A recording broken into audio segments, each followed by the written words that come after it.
She was critical of my claim that some Singaporeans return from the West with a touch of Western wannabe-itis. She wrote, Mr. Humphreys, obviously male, is writing about female culture in Singapore, SPGs, and what have you. Well, I hold my hands up on that one. It is true that I am male. And in some aspects, obviously so.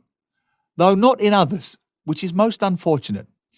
So I suppose being male, that terrible genetic failing of mine, must have had a subjective bearing upon my writing.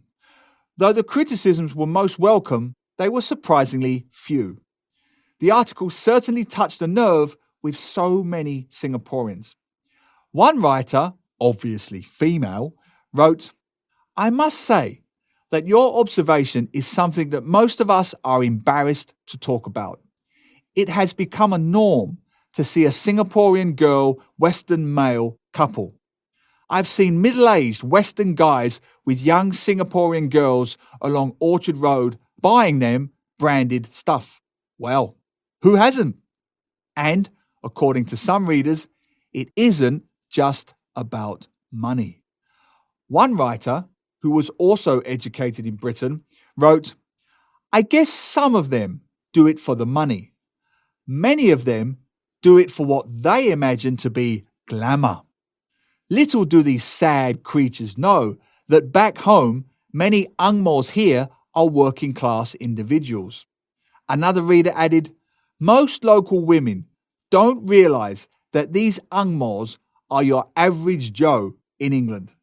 They are only somebody in Singland, primarily because they are white. No racist remark intended. None taken, because, as I mentioned last week, I could name a handful of Caucasians who fall into that category, as could many other Singaporeans, it would seem. It was interesting to see the situation from the other side of the fence. A Singaporean wrote, my ex-girlfriend clearly suffers from the Western syndrome, the details of which are too painful to put down in writing. Of course, there were those who saw such bitching as a case of sour grapes.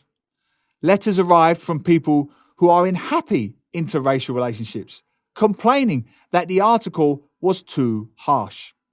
But even one of the sternest critics on the subject of SPGs and Western wannabes admitted, that's not to say there aren't any.